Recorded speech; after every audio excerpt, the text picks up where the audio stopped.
Sarah, and Vinnie on Alice at 97.3. All right, beautiful people, Alice Radio. Here is your review of a film called Water Diviner. Russell Crowe and Olga Kurylenko. She was a Bond girl. And this is the first full-length feature film directed by Russell. So in this film, Russell Crowe plays an Australian man who travels to Turkey after the Battle of Gallipoli to locate his 3 missing sons he thinks are dead. So I got to give you a quick history lesson so you guys understand what the heck we're talking about. This battle happened during World War I, 1950, when Britain and France and Australia launched a naval... I'm sorry? World War I? World War I. That's exactly right. Not in the 1950s. I said 1915. Oh, 1915. That's okay. What? In 1915, during World War I, when Britain and France and Australia launched a naval attack against the Ottoman Empire, which is basically Turkey, and the Turks won this battle. Australia lost 8,700 soldiers in 9 months. So it's a hugely impactful movie for Australian people. Marcus, what's Russell Crowe worse at? Singing in musicals like Les Mis or directing? Which one is he worse? Clearly singing. Singing, he's horrible. But how about directing? Listen, is he horrible? It's his first film. It's his first film. It's not...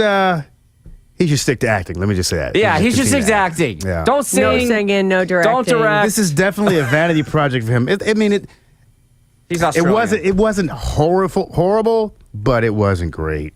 Like it's not. It's a movie. Good? No, it's not even good. It's mediocre. But I'll say this: like if it's a Saturday and you're just sitting around and it comes on TV, it'd be easy for you to not do anything because it's already on the channel and just sit there and watch it. If that makes any sense at all. Yeah. I've done that. Yeah, just nothing I would ever seek out and watch again. Now, if it comes on, I would actively turn from it. Mm-hmm.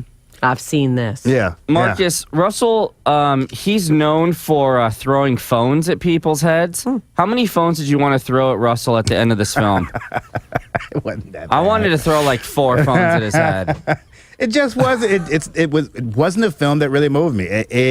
As a director, pacing is very important, and knowing what to take out, and knowing what to put in. And there was just a bunch of stuff that was completely unnecessary. Completely slow film. Slow. So slow. And you know what? That's the problem with actors directing is they think everything is important. Yeah, and it ain't. Yeah, Russell's clearly surrounded by yes men. Nobody to help him edit. Let's talk about the most redeeming person in this film. Who would that be? Olga Kurylenko. Yeah, she's good. She is so beautiful. It's almost like breathtaking how beautiful this woman is. Really? She's pretty. Yeah. How great was she? She was really good. Thank God she was in it. Thank God he cast a hot chick. Listen, to be completely honest, it wasn't the performances that were the problem in this movie. It wasn't a film that connected in any way, shape, or form. No matter how great the setup was, the premise of the film is actually a pretty good one. But you watch it and you just go, "I need something to happen. I need something to happen." Then remember that extended part where the little boy is. Russell Crowe is chasing the little boy and it's just a hotel. Just stuff like that just lasted way too long. To me, nothing. In a bazaar.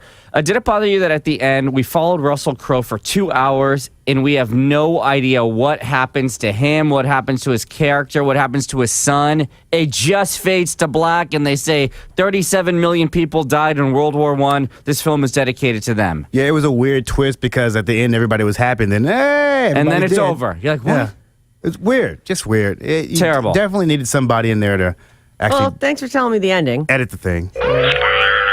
You're I didn't tell you the ending. I just told you that there was a placard at the end. Okay. Sum it all up. Let me just say this: if you're Australian, you're gonna love this film. Oh, really? Absolutely. I see crappy Persian movies all the time. I'm like, you know what? Not bad, guys. That was about it wrong. I liked it. I believe I get you. Right? Yeah. So, sometimes you'll see. I don't know what movies you identify with, but when I was a kid and the blaxploitation films would come out, we were like, "Oh, it's great, Pam Grier. Oh, Isaac Hayes, you were amazing. Oh, Richard Roundtree, you was awesome." And there was a surfing movie a little while ago with Gerard Butler that was terrible. Vinny was like, you know what? Not bad. Yeah. Not bad. I like that surfing movie. That's true. And we're like, what are you talking about, Vinny? He's like, oh, no, they didn't. They didn't get it exactly right, but it was close. It's true, dude. Anyway, we all cling to something. Sum it all up. The rest of everyone else, it's slow, long, and not well shot. With that being said, because Olga's in it, I'm going to give it 1.5 Persians. Well, and the title of the film was kind of like weird and misleading Yeah, too, right? Water Diviner, Yeah, what? he did it like one time, and then Is that what he never does happened. in Australia Yeah. and then he he leaves? finds wells. He did It's that. stupid. That was the very first thing he did in the film, and then he never did it again. Yeah, he doesn't So, like, use it to find his boys. Yeah, it's weird. All right, what do you give it? I'm gonna give it 1.5. All right.